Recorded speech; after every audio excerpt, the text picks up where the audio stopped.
Hai, setiap orang pasti ingin menjadi orang sukses, dan semua orang berhak menjadi orang sukses. Tapi di balik kesuksesan itu, sudah pasti banyak sekali perjuangan yang harus dikorbankan. Banyak sekali waktu, tenaga, pikiran, bahkan semua dikorbankan demi sebuah kesuksesan. Tapi, setelah menjadi orang sukses, akan muncul sebagai sebuah inspirasi yang bisa dibagikan kepada banyak orang. Bersama saya Joe, mari sama-sama kita bedah kisah inspiratif ini dalam cerita inspiratif anak bangsa.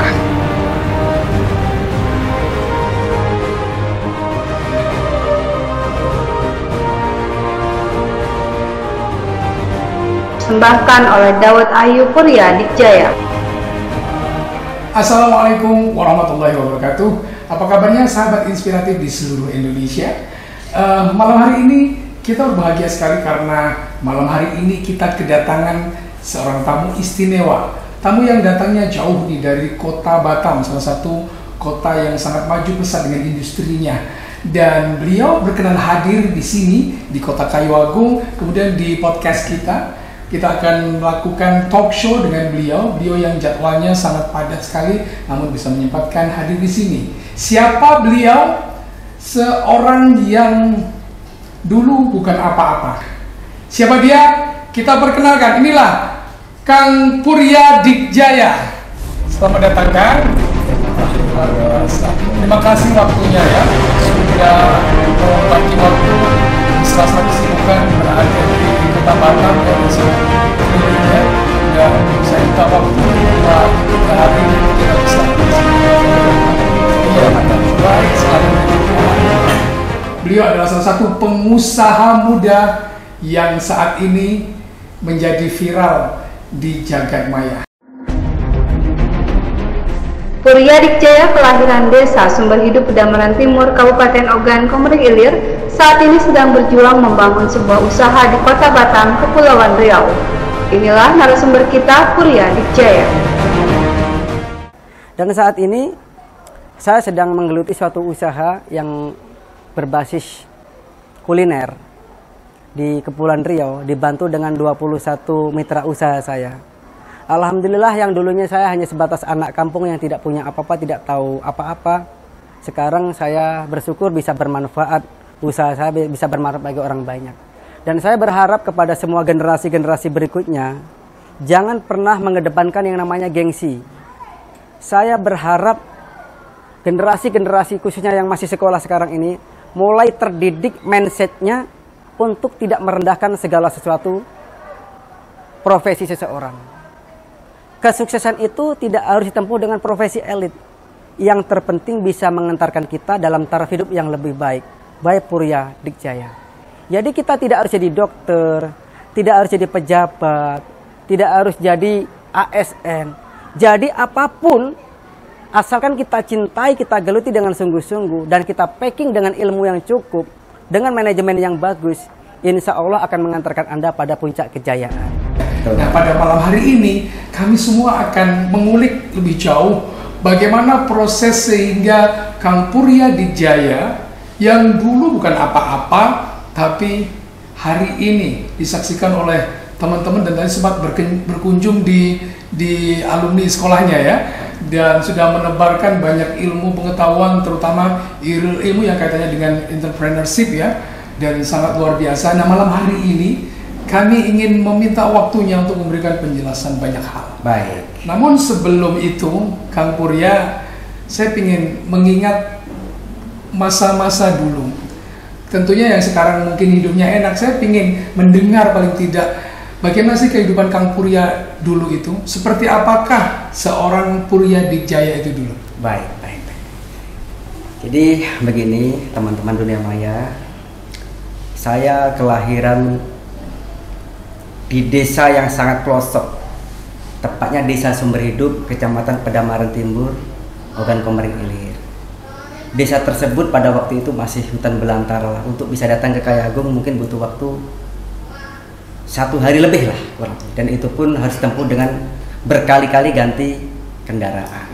Gitu. Bisa naik getek, misalkan lewat rawa, bisa naik taksi, dan intinya butuh perjuangan lah. Singkat cerita gini, waktu kecil dulu saya sudah terbiasa oleh orang tua saya dididik dengan bekerja keras. Di usia yang masih sekitar 9 atau 11 tahun, saya sudah memelihara sapi itu 9 ekor.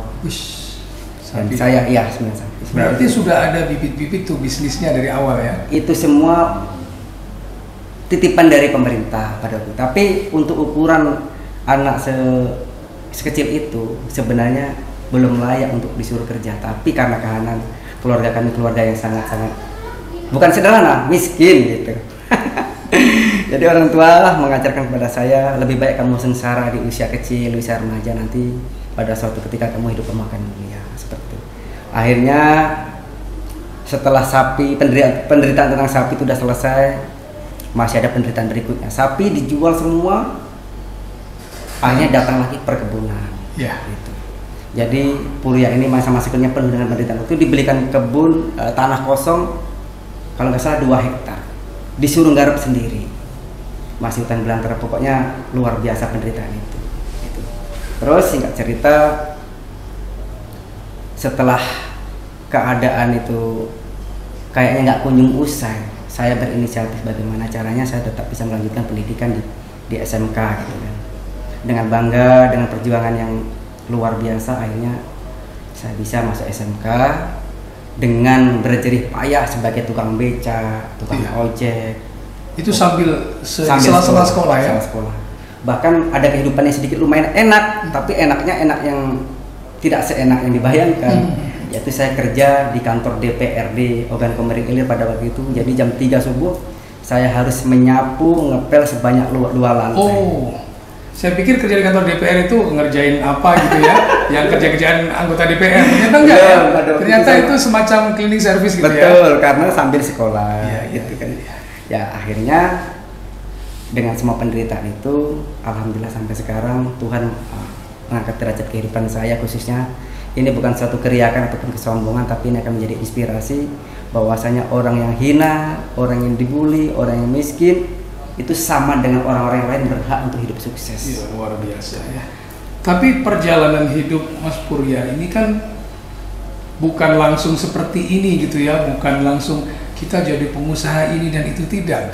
Tapi sepertinya begitu terjal perjalanannya. Betul. Dari pekerjaan satu dengan yang lainnya, atau barangkali pekerjaan itu bukan pekerjaan yang layak, barangkali ya. Boleh diceritakan tuh perjalanan sampai kenapa harus merantau gitu ya. Jadi begini Mr. Jos. Setelah saya tamat SMK, saya pikir itu problematika kehidupannya akan berkurang gitu kan. Ternyata dosisnya jauh lebih tinggi. Kalang kabut saya sadar betul kalau saya harus melanjutkan di universitas atau kuliah, saya tidak punya apa-apa dan saya tidak mungkin membebankan kepada orang tua. Sudah pernah saya mencoba kuliah itu sampai 2 kali, tapi kandasnya karena faktor ekonomi. Saya lunakkan ego saya lunakkan hati saya. Puria, lunakkan ego kamu. Mungkin rezekimu bukan dari kamu kuliah. Coba kamu terima dulu kehidupan yang ada. Kamu legowakan hati kamu besarkan hati kamu kerjakan apa yang bisa. Singkat cerita, saya merantau, pernah jadi tukang tahu. Iya. Betul. Jadi pernah tukang ojek juga pernah, tukang bangunan juga sudah pernah, tukang bakpao selama 2 tahun. 2 tahun. Jadi di sini saya belajar, tepatnya di bakpao ini tidak bisa saya pungkiri. Mohon maaf saya sebutkan, saya harus belajar dengan orang Chinese. Dalam arti bukan belajar kulinernya, tapi memanajemen hidup. Di situ saya memulai belajar entrepreneur sejati. Pada waktu itu bos saya usianya juga masih sangat muda, tidak beda jauh dengan saya, tapi dia sangat punya intelektual, punya karakter bisnis yang luar biasa. Selama 2,5 tahun Mr. Jo, mulai panas, hujan, jatuh bangun, saya nikmati dengan ikhlas. Betul. Pada suatu ketika Mr. Jo, karena namanya juga tugas kan, kita sebagai karyawan juga harus menghabiskan bakpao kita jual. Kalaupun harus habis, kalaupun tidak habis resikonya kepada saya. Pada suatu ketika setelah azan subuh, intinya setelah subuh, saya keluar dari pabrik roti jualan yang jaraknya mungkin kurang lebih hampir 10 kilo. 10 kilo ditempuh dengan sepeda motor. Sepeda motor. Ya. Di tengah jalan, Mr. Jo, musibah datang. Jadi saya tidak tahu ada lubang besar jalan itu. Tersungkurlah saya bersama motornya, bersama bakponya, berantakan.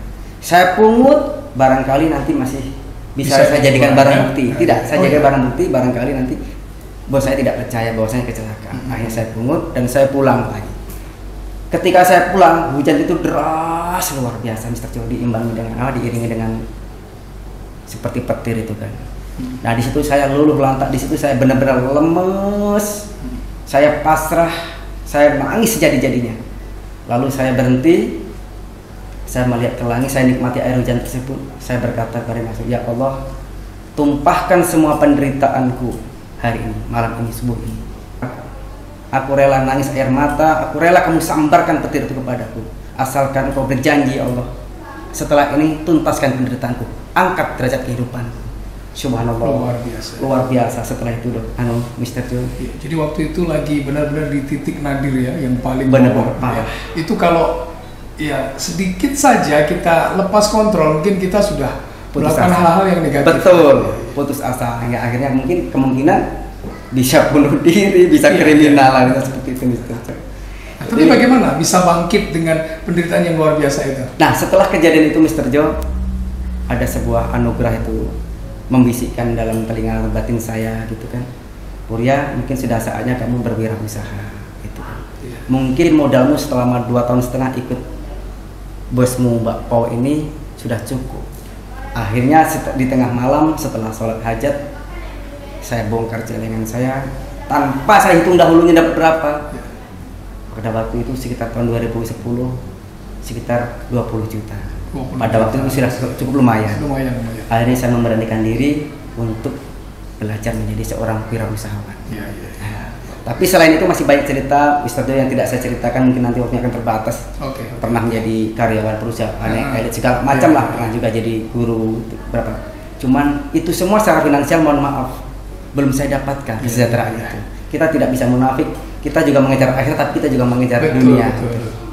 Singkat cerita, setelah mendapatkan sebuah bisikan jiwa saya tadi, akhirnya saya memberikan diri membuka usaha. Pada waktu itu belum, usaha sekarang ini belum, bisnis kerupuk pada waktu itu. Oh, waktu itu kerupuk dulu ya. Saya gunakan ilmu-ilmu pemberian guru waktu SMK, ya, saya terapkan di wirausaha. Padahal jurusan saya bukan wirausaha, sekretaris, ya. Tapi alhamdulillah itulah antara jurusan dengan praktek dengan teori kadang-kadang berbeda. Tapi jiwanya karena sudah ada, betul. Tinggal memupuk, kemudian mengembangkan ya, dan dapat di sana. Oh ya, kemudian setelah beberapa kali mungkin percobaan untuk usaha apa ya kira-kira, pasti dalam waktu itu berpikirnya begitu berat ya. Kira-kira coba apa ya, usaha apa yang kira-kira. Nah, kemudian menemukan ini yang sekarang jadi viral adalah dawet ayu atau ya dawet itu. Kenapa dawet gitu ya? Kenapa dipilih dawet itu? Baik, seperti ini. Setelah saya gagal, bukan gagal sih, sebenarnya sudah cepat jaya juga dari kerupuk, tapi karena waktu itu ada kenaikan harga BBM mengakibatkan distributornya tidak mampu lagi dengan harga yang sama. Akhirnya semua karyawan saya kumpulkan, usaha ini saya tutup dan Anda boleh buka usaha sendiri karena sudah tidak memungkinkan. Akhirnya di tengah-tengah pukulan yang telak, sebenarnya kan kita kan sudah menikmati usaha, ternyata ada godaan seperti itu. Saya mencoba menenangkan diri, lalu saya tengok kanan kiri, menikmati membaca peluang. Saya berjumpa dengan seseorang penjual dawet biasa, kaki 5. Saya tes minumannya, luar biasa dahsyatnya minum tersebut, sehingga saya terinspirasi di hari itu juga.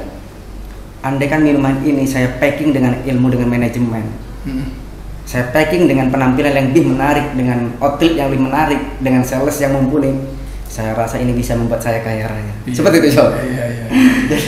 Jadi waktu itu benar-benar sudah yakin ya. Betul. Itu sudah yakin, dan mungkin keyakinan itu memang benar-benar datang dari dalam, sehingga semangat itu sepertinya luar biasa mengembara ya. Betul. Sampai akhirnya memberikan sebuah inspirasi yang ini kayaknya sih usaha yang sangat cocok buat saya gitu ya, kira-kira gitu ya. Betul. Nah, kemudian dalam perjalanannya ini semakin hari ternyata usahanya semakin maju nih kan. Kemudian sudah bermitra dengan banyak sekali mitra. Kenapa sih harus bermitra? Kenapa? Alasannya apa itu bermitra? Begini, Jo, prinsip saya seperti ini. Dari dulu saya bermimpi bagaimana caranya agar saya ini tidak selalu bertengadah kepada negara. Negara ini ngasih apa. Saya selalu bermimpi suatu saat saya bisa menyumbangkan sesuatu walaupun itu kecil kepada bangsa ini. Dan salah satunya Tuhan menitipkan amanahnya, kepercayaannya kepada saya segelintir, apakah itu harta, apakah itu suatu usaha. Kalau bisa harus bermanfaat bagi orang banyak. Tapi asal muasalnya, Mr. Joe, saya pun menjalani dawet ini pun sebatang kara sendiri. Karena saya tes dulu apakah kualitasnya layak dijual, apakah ini nanti akan berkembang pesat atau saya tes sendiri. Jadi kurang lebihnya sekitar 6 bulan saya pasarkan sendiri. Ternyata antusias daripada konsumen itu luar biasa. Sehingga membuat saya semakin ambisi dan semakin yakin, wah ini harus nambah outlet. Jadi waktu itu gimana visualnya? Buat gerobak gitu ya? Iya, betul. Dengan satu kendaraan sepeda motor, betul. Ya, kemudian saya jalan sendiri, jalan sendiri. Waktu itu selama 6 bulan. 6 bulan. Nah, kemudian ternyata animo masyarakat sangat luar biasa, ya. Luar biasa, gitu. Terus idenya bermitra ini gimana? Ya, saya berharap apa yang saya lakukan atau usaha yang saya terapkan itu bermanfaat bagi orang banyak dan itu akan menambahkan income bagi saya. Akhirnya mau tidak mau ya saya menuruti ambisi saya tadi, nambah lagi 2 outlet, 3 outlet. Ternyata mohon maaf, setoran tuh makin luar biasa, pendapatan semakin luar biasa gitu. Kecanduan betul. Ya, dari 1 gerobak dapat sekian, tiba-tiba dapat 8 gerobak, waktu itu 8 gerobak. Kayaknya masih kurang deh untuk Batam gitu. Untuk wilayah seperti ini selama ini masih kurang. Nambah lagi. Alhamdulillah sekarang Tuhan itu menitipkan karyawan, mohon maaf, mitra usaha itu sebanyak 21 outlet. Luar biasa. Pemirsa, 21 outlet yang bermitra dengan Kampuria. Luar biasa. Saya ingin tahu dong, 1 outlet itu kira-kira penghasilannya berapa? Saya mau hitung satunya aja kan. Baik. Saya hitung tengah-tengah ya Mr. Jo, karena ini kan minuman ini sangat bermusuhan dengan hujan. Oke.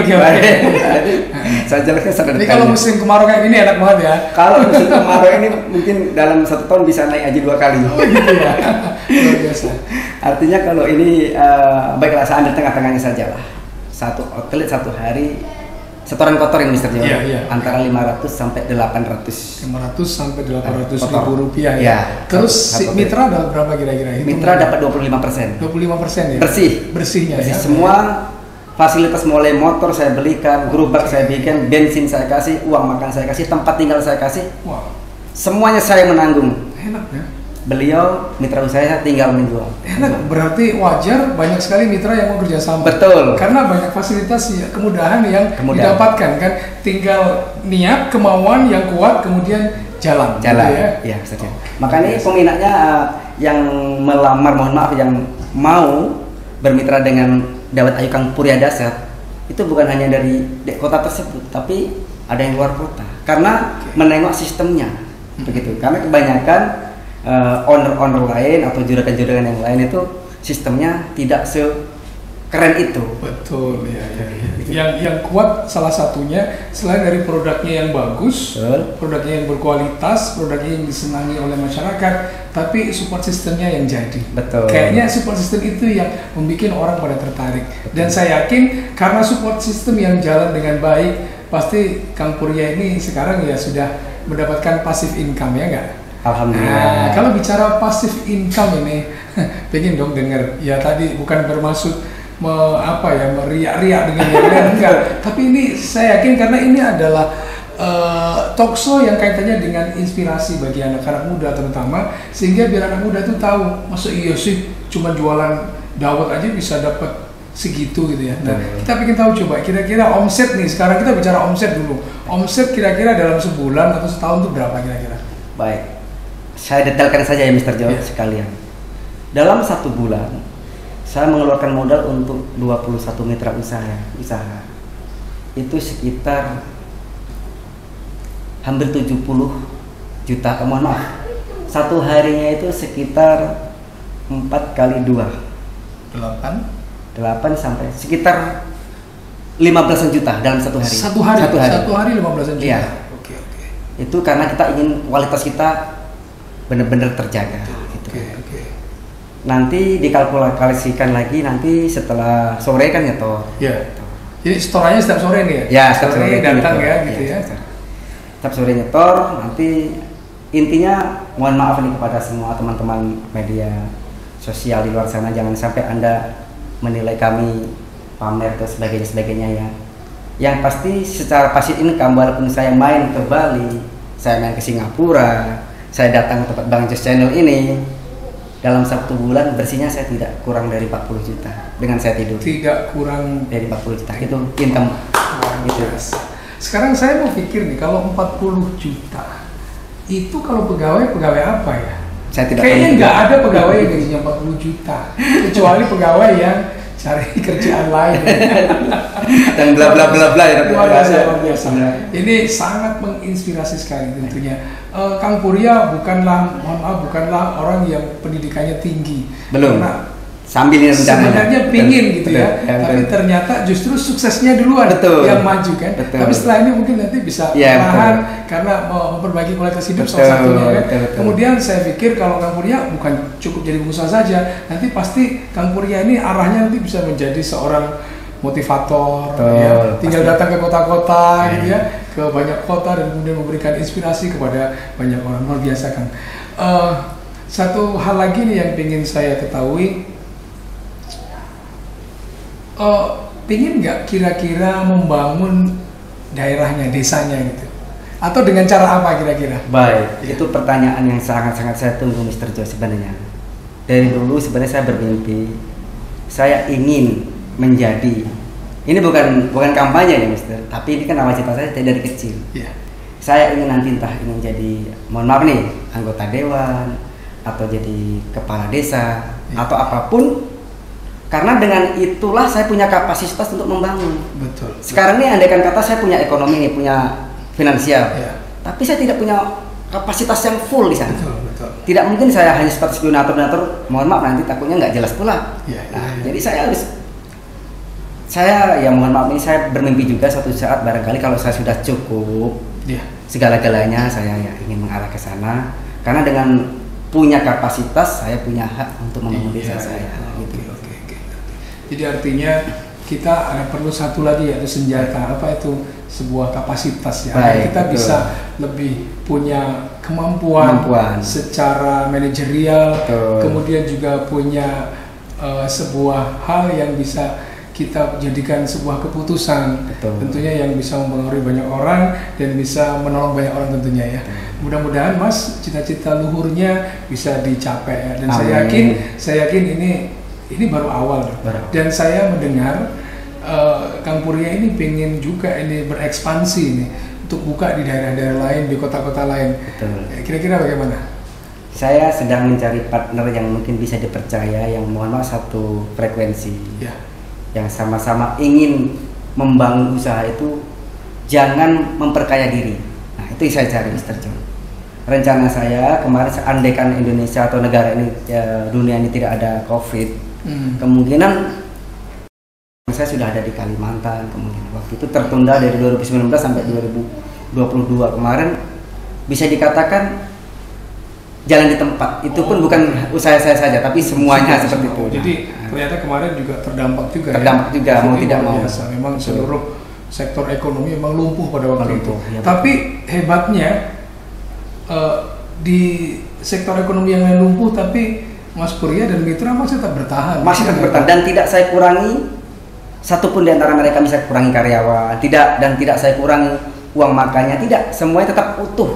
Sementara pada waktu itu saya menengok kanan kiri perusahaan-perusahaan besar itu mengurangi uang makannya, mengurangi karyawan, mengurangi gaji, menambah waktu kerjanya itu. Tapi alhamdulillah usaha kami tetap seperti sistem yang lama. Sekarang saya ingin tahu nih, kira-kira nih dalam 2 atau 3 tahun ke depan apa nih yang ingin dicapai? 2-3 tahun ke depan ini, baik secara pribadi maupun secara umum gitu ya, silakan. Kira-kira saya berangan-angan secepatnya saya mau nambah usaha ini di daerah Kalimantan Timur, di IKS ke sana lah. Berarti nanti tetanggaan dengan Istana Negara gitu ya, kira-kira gitu ya. Luar biasa. Orang parlemen nanti yang minumnya. Ya, bukan tidak mungkin ya, karena kalau itu memang bisa dikonsumsi siapa saja, kemudian memang kualitasnya memang luar biasa, bukan tidak mungkin. Bahkan menurut saya luar negeri, beberapa negara-negara Asia Tengah, Asia Tenggara, kalau sudah nyicip, saya yakin nanti mereka akan ketagihan dan boleh. Karena ini mungkin kalau kita bisa mencontoh nih, ternyata ada beberapa pengusaha-pengusaha Indonesia yang tadinya bukan pengusaha, tapi mereka melihat peluang di luar negeri seperti di Taiwan misalnya, di beberapa negara-negara Asia itu mereka mencoba saja. Di sana cuma jual mie goreng, cuma jual mie rebus ya. Tapi karena di sana masih asing, mereka berbondong-bondong membeli. Nah, ini kan kalau kita perkenalkan di negara lain, perkenalkan di negara-negara Asia, Amerika, Eropa, saya yakin karena ini juga ikut memberikan, artinya melestarikan budaya daerah, karena ini adalah akar dari budaya daerah. Betul. Cendol dawet ya, cendol dawet pakai ayu nggak ini? Boleh ya, cendol dawet bagus. Luar biasa. Nah, sekarang ini saya minta Mas Purya kasih dong pesan dan kesan sama pemirsa semua, sama terutama anak-anak muda ini yang mereka berjiwa muda dan mereka mungkin masih belum bisa belum tahu arah hidupnya mau seperti apa. Tolong dikasih dong biar mereka barangkali bisa bangkit setelah mendengarkan ini. Baik. Hercules naik kuda, Cakep. membawa pedangnya baja. Cakep. Kalau kamu ingin sukses muda, rajin-rajin kamu bekerja. Itu Rajin ya, rajin, bukan males ya. Jangan males. Jadi kalau generasi ini kita sudah mengidap penyakit males, kalau nggak cepat disembuhkan, selesai. Betul. Satu, yang kedua, buang jauh-jauh gengsi. Itu yang saya pelajari selama ini. Teman-teman saya atau mitra usaha saya ataupun umumnya, masyarakat umumnya, kalau sudah mengidap penyakit males, pasti selesai. Yang kedua, gengsi, pasti selesai. Karena malas ini akan menumbuhkan khayalan tingkat tinggi. Betul. Tapi tidak punya apa-apa, akhirnya larinya kemana? Kriminal. Iya. Betul kan, Mister ya? Betul. Gengsi juga seperti itu. Dia selalu mengejar nilai sosialita. Betul. Tapi tidak punya apa-apa. Mohon maaf. Temannya beli jam mewah, dia memaksakan diri beli jam mewah. Tapi tidak punya dana. Akhirnya mohon maaf, yang dipanggil adalah rentenir, misalkan seperti itu. Untuk mengimbangi teman-temannya. Iya. Akhirnya apa? Terbelenggu oleh hutang. Dan ini sangat-sangat bahaya. Jadi kawan-kawan generasi muda, dua itu saja deh. Malas dihilangkan, gengsi dihilangkan. Tingkatkan kerja yang sungguh-sungguh. Cintai usaha Anda, apapun itu profesinya. Iya. Nanti pada suatu ketika titik terbaik itu akan dipersembahkan oleh Maha Kuasa dalam kehidupan kita. Luar biasa. Saya garis bawahi, tidak ada di dunia ini orang yang malas tapi sukses, betul nggak Mas? Betul, sangat. Nggak ada Tidak. orang malas tapi sukses. Betul. Saya setuju sekali. Bunuh kemalasan itu.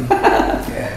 Baik, wah rasanya saya ingin berbincang banyak nih Mas. Baik. Mungkin ini di part 1 dulu ya, di bagian 1 aja. Baik. Nanti kita akan lanjut karena saya masih mengorek hal-hal yang jauh lebih ke depan lagi di session berikutnya. Terima kasih atas kehadirannya malam hari ini, senang sekali saya dan juga tentunya pemirsa semuanya tentunya bisa terinspirasi dari semua yang telah dijelaskan oleh Kang Purya Digjaya tadi ya. Seorang pengusaha yang sukses yang berada di Kota Batam yang aslinya adalah dari salah satu desa di Kabupaten Ogan Komering Ilir. Terima kasih Mas Purya Digjaya. Sampai ketemu lagi di sesi berikutnya ya. Baik. Pemirsa, itu tadi bincang saya dengan Kang Purya Digjaya yang telah memberikan banyak inspirasi kepada kita semua. Semoga dapat memberikan inspirasi kepada kita semua, memberikan kita semangat untuk menjadi seorang wira swasta, seorang entrepreneur sejati. Terima kasih atas bincang-bincangnya dan terima kasih atas telah ada di channel ini. Wassalamualaikum warahmatullahi wabarakatuh.